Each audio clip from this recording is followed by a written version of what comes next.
all, and welcome back to Chanelly TV. It is I, Chanelly, again, and I am back with video number 2 for you guys.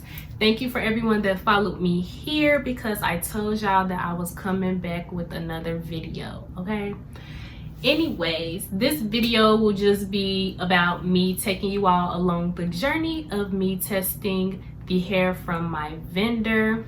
And I will be performing 4 tests today. The first test will be just a bleaching and coloring test to see how well the hair can take and hold bleach and color.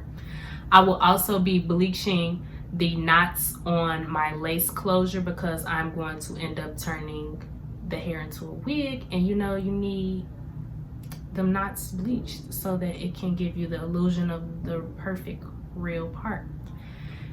Okay, so test number 2 will be the water test.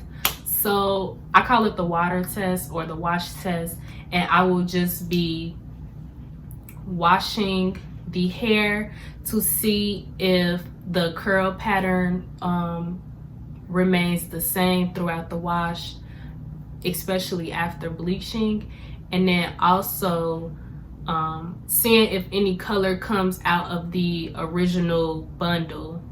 For example, if the water starts changing color, then that's how you know the hair has some type of chemical or process and it's not, you know, virgin or raw.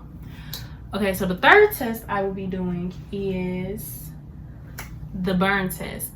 I will burn a piece of the hair, and if hair burns to ashes, then it is real. If it doesn't burn to ashes and it's just like, you'll see later. The wearing test. Okay, so that's not going to be on this video, but the wearing test will just consist of me wearing the hair after making it into a wig to make sure that, you know, it lasts.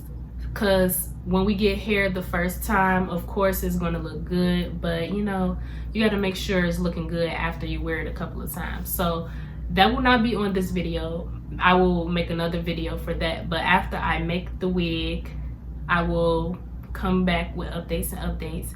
And then if all of this turns out to be, a Chanelly lifestyle will be launching very soon. So jumping into this video, I'm going to show you the ingredients. What? Bro, what are you talking about, man?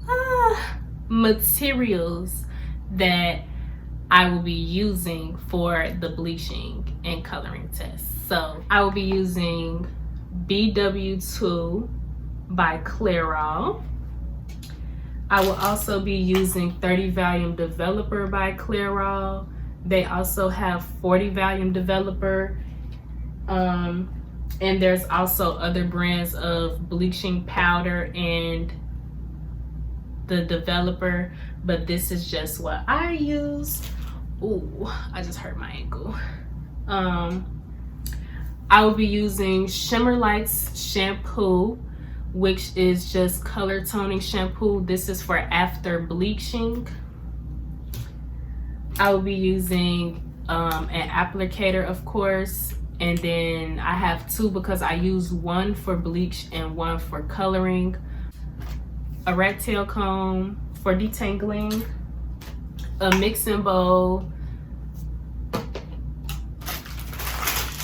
latex gloves to protect your skin from the bleach, and a mess because it's powder, like it'll be everywhere. And then the hair, of course. All of these products I bought from my local beauty supply store, which you can do the same, or anywhere really, Target, Walmart, anywhere that sells hair products. But now I'm going to jump right into the process, and just a heads up, the background is the table that's being used is the hair table, so it is kind of crusty. And also I'm wearing some crusty clothes because you don't want to bleach and color your hair with your good clothes on. Like, it only makes sense. But To the video we go. Okay, so I am starting with laying a piece of aluminum foil on the table.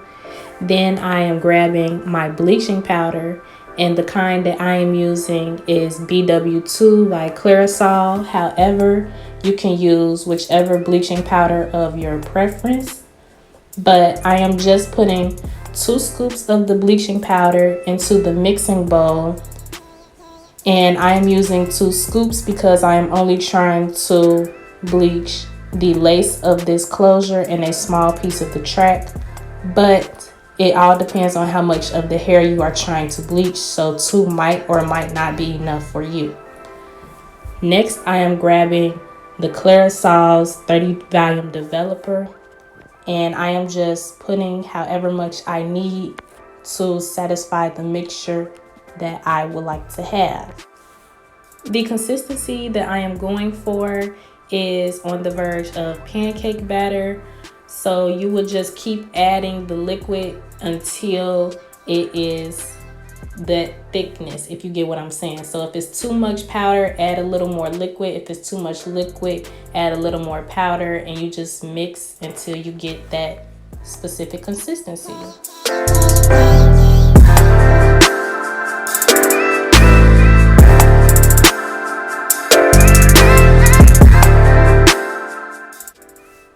Now, this is what your mixture should look like. As you can see, it is not too thick, nor is it too thin.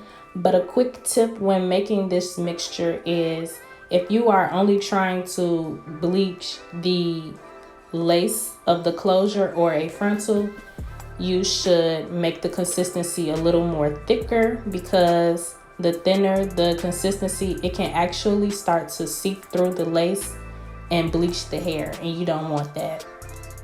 Now, I was not thinking about that during this video, but it is okay because I can simply just dye whatever is blonde.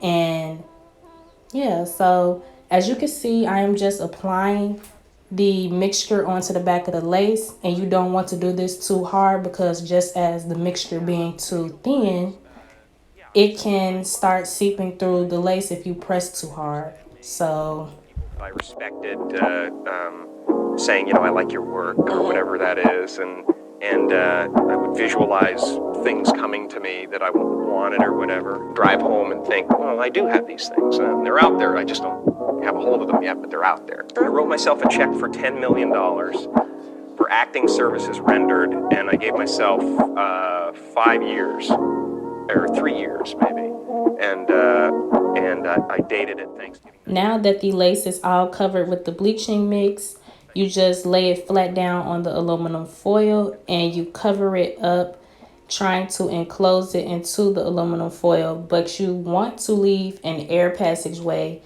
either in the bottom or the top, because you don't want the hair to over process. So you can just enclose either the top or the bottom and let this sit for 20 to 30 minutes. Okay, y'all, so this is the hair. It is so fluffy and pretty and curly, and I cannot wait to use it. But anyways, now I will just be performing the same steps that I did to bleach the lace of the closure. However, I am just bleaching the hair now and no lace. So the first thing that you want to do is take a comb to detangle any knots, but there were no knots in this hair. But you should still detangle before performing this procedure to make the process much easier. So as you can see, I am just applying the remainder of the bleaching mixture directly onto the hair, and I am just going to put a lot of this mixture on the hair. Now, it is okay to put a lot of the mixture on the hair because this is where you want to see the actual color change of the bleach process in the hair. So it is okay to oversaturate the hair, which is what I am doing. So just applying as much of the bleach as possible. And then after applying a lot of bleach, I will just take the comb to go through the hair again. This is just going to make sure that bleach is being distributed evenly throughout each strand of hair. So just combing it out, and then I would just Flip this hair over and basically repeat the same steps that I just did on the front.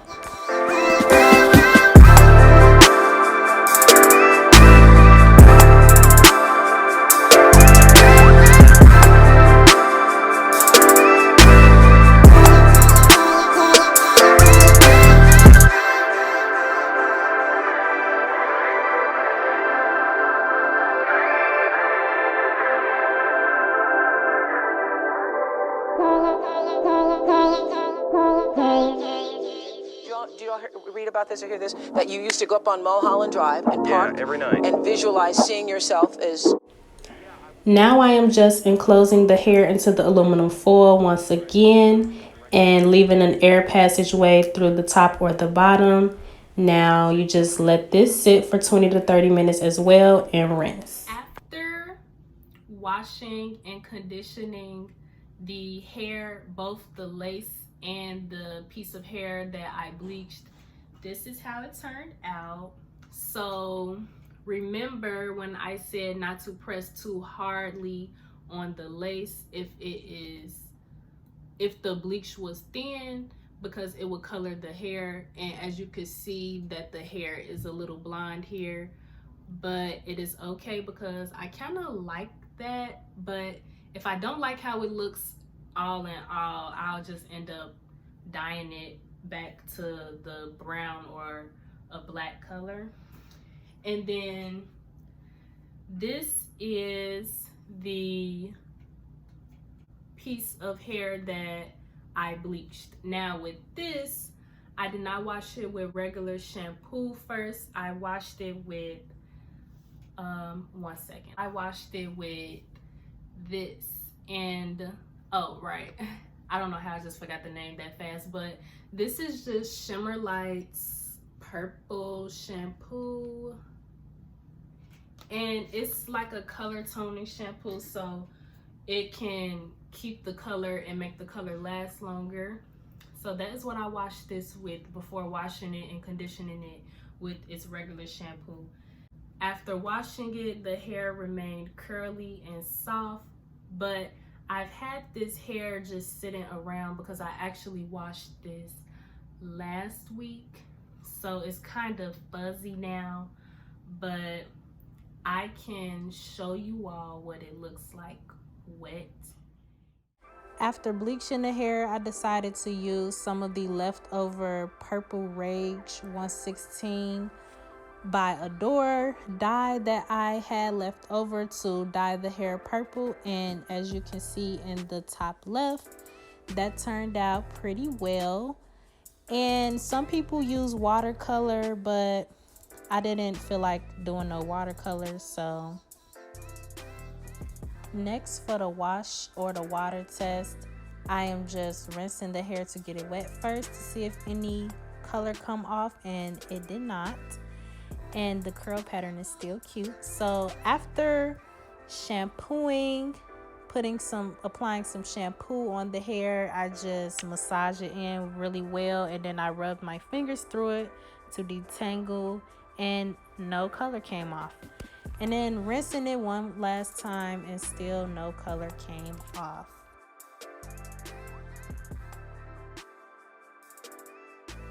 Finally, just burn the hair, and as you can see in the video, it is burning really fast and turning into ashes, as it should, just like the hair on your head. It is 100% human. Synthetic hair will not do this. It's like plastic, it won't melt.